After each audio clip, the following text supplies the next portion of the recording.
Hey everybody, I'm Evan. And I'm Grace. And here we are back again with a new episode in this series where we look at our top 3 games for every letter of the alphabet. And well, we don't have very many left now, do we? No. What are we down to or up to, however you want to say that? We're at the Y, so not very little left. The letter Y. So the thing with the letter Y is we've, I think, only ever played 6 games that start with the letter Y. It might have been 5. I think I counted 6, and I think, but like 2 of those would not be in contention for this list. So a couple of, not so good games, or less than memorable. But anyway, I guess without further ado, let's do it, right? Yep. All right, who's going first this time? You. Okay. All right. So my number 3 is a game about fireworks. That game is called Yakata B. I believe that's how you say it. Yakata B. Yeah, that's my number 3. That's your number 3 too? Okay. Because it was the 2-player game we played where like you made fireworks in like certain orientations. Right. So if you've ever played anything like Lost Cities or like Battle Line or any other sort of game where there's like you're fighting over control of something in the middle, that kind of a game. What you do is you like place the fireworks so that you can like control the middle for points. Right. Then also there's cards in your hands that are like shapes that you can do that you had to put like on your side to get points off of them. Right. So I think. Right, so like the theme is like you're shooting off fireworks on 2 sides of like boats. Yes. And what you want is you want the people on the boats to look at your side to see your fireworks that you're shooting off for points, which are the cards that he mentioned. But the interesting thing about that is I actually find it rather difficult. He was doing it a lot easier than me. Is you have to arrange them in the patterns to match like what matches your cards. So it's not just like putting them in lines in front of the boats. You have to kind of manipulate them into weird shapes sometimes. I don't know. I find that difficult, but it's an interesting puzzle. The main like thing of the game is that so like when you place the card on that type of boat, it allows the other player to do something on your side, their side, or with the boats themselves. Right. So like the card you play affects the other players, like an action the other player might be able to take. Like basically the round goes like you take an action, but then they take an action on your turn, depending on what color boat you placed your firework on. Right. So you don't. That's the other thing is you don't want to give the other person too much, like power on your turn. They can sometimes like it's like a certain one boat will make it so that they can swap stuff on their side. Yeah. One boat can make it so that they can swap stuff on your side. Right. And then one boat will make it so that they can swap the boats. Right. Which is the interesting part because some boats are worth much more points than others. Right. Yep.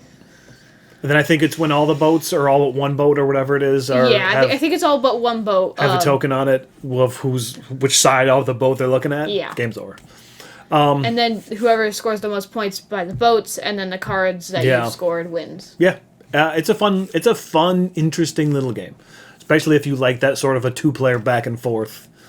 I wouldn't say tug of war, but that type of game. Yeah, I mean it's kind of like tug of war, but it's not really. Yeah. Yeah, that's our number 3. Yakata B. Mm-hmm. I'm probably saying that correctly. Maybe. All right, so that was our joint number 3. I mean, it's possible that the list is entirely the same. You think it might be? It comes down to depending off this one. If this one's the same, then they're all the same. My number 2 is a game called Yokohama. Not the same.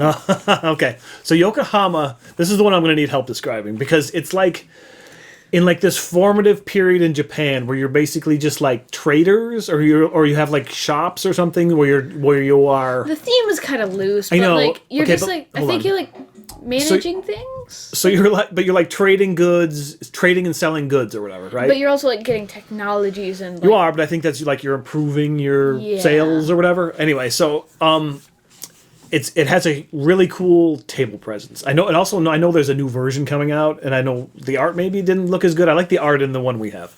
Anyway, so like there's this the board is made up of all these tiles, which are locations, right? And then it has an interesting system where you move I think they call it the president or whatever. Yeah, you move your president based on your lines of meeples that you already have out. You can only move Yeah. your president to where your meeples are. Right, but they have to be connected, right?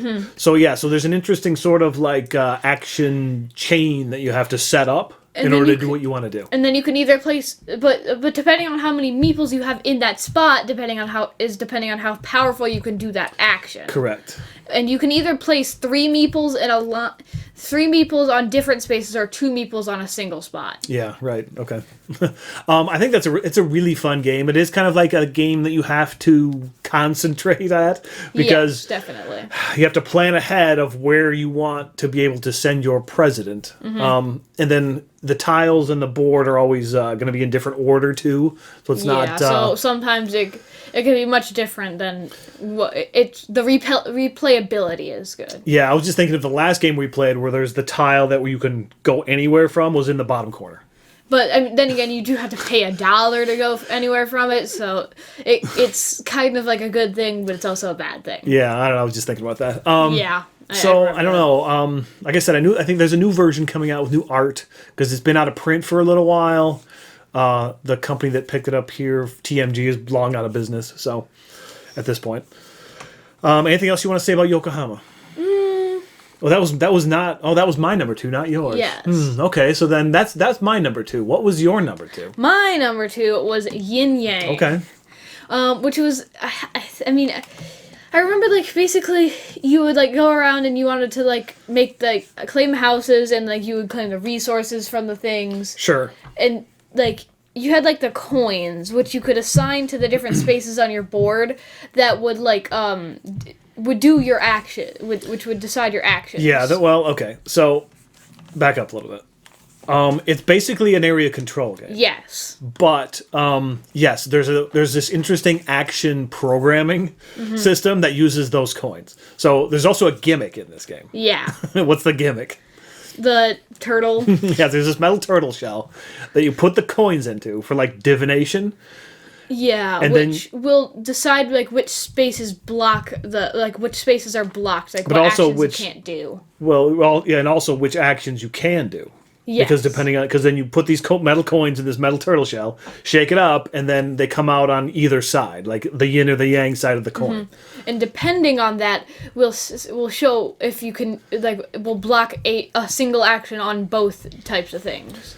Right, but then ideally, then you have to program your whole like round. Yes. Using like action tiles that you pick up during the game, and like the basic actions. And the coins because you shake your coins too, to like the yin or the yang. You have to match. Because sometimes you can't do what you want due to the fact that that's just not what you can get.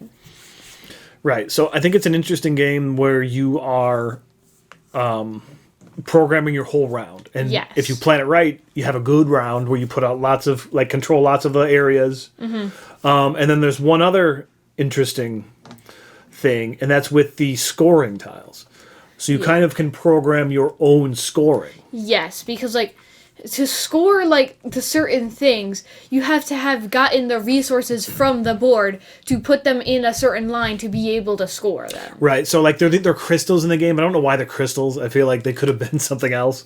Yeah, they're crystals, but they're resources. It's weird. They are, but it's crystal. It doesn't make sense that they're crystals. But anyway, so you have this scoring grid. Yeah. And then where you put those crystals in your scoring grid will trigger how it scores at the end of the game. So, you do want to get every single space in there, but you're not going to be able to. It's not possible, no. So you want to prioritize what you would score the ones the that, most. Yeah, if you have a certain amount of a certain resource, you want to make sure that one scores more, that sort of thing. Yeah. Yeah, so that's a pretty fun game, right? Mm-hmm. That's my number 2. No, that's my That's your number 2. Well, that's my number 1. Yeah, because my number 1 is Yokohama. Okay, well, hold on. So my number 1 being Yinyang. Yeah. It's a weird game because it's in a huge box, and it's kind of deceptive because it's not that complicated. No, I think this is a big, heavy Euro game because it's in this big box. There's a lot of components. It's a giant board. There's a bunch of components on said giant board. But then when you play it, you're like, This goes extremely fast. Yeah, And it it's goes over- and it's faster than you think. Yeah, and it's over very quickly. But I mean, it's not really time passes, but it doesn't feel like it's taking that long. I don't think that much time passes, I gotta tell you the truth, because I always think like, oh, this is gonna take hours, and you could probably kick out a game in like An hour. 45 minutes even with like 2 people. You're like, maybe even 4 people if you're not taking forever to program your turn. yeah. So, so that's my number one, Yinyang. It's a cool and interesting game that I enjoy quite a bit. Yeah, and my number 1 is Yokohama. Yeah, okay. Anything else you want to say about Yokohama? I mean, I really like the aspect where like you have to place the meeples to be able to go to that space, especially because you have to do it in a line so you can do that. Right. And I mean, you had to like get technologies and like I forgot. There's one other thing though, like innovations or something like that. Just improvements of Yes. different sorts. Yeah, Which can like do things. It can get you points and all that sort of stuff. The thing is though, like, you sometimes do have to like stay there and like refresh so you can get all your guys back too. True. I was gonna say this is a game so good we bought it twice. We had the standard edition that we had played, and then the deluxe version went on sale, and then we bought that one too. So I think we might even still own both copies. Yeah. I don't think we've given away the other one yet. Might though.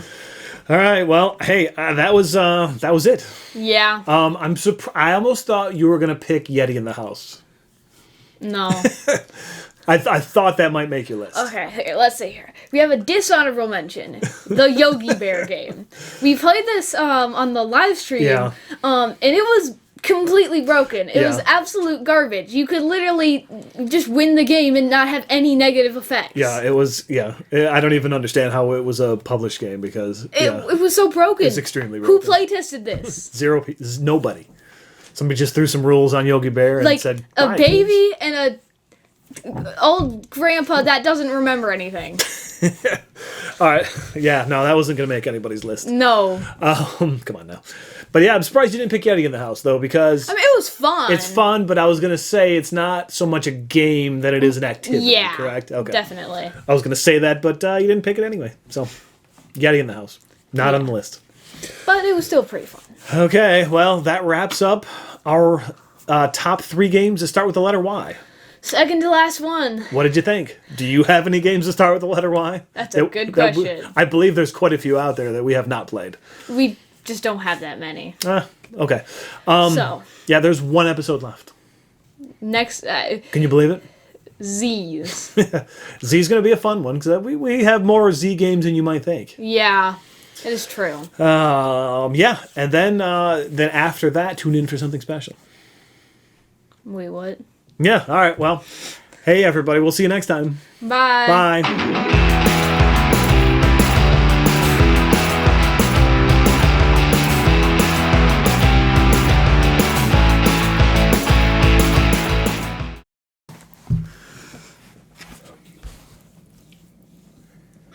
Fine enough.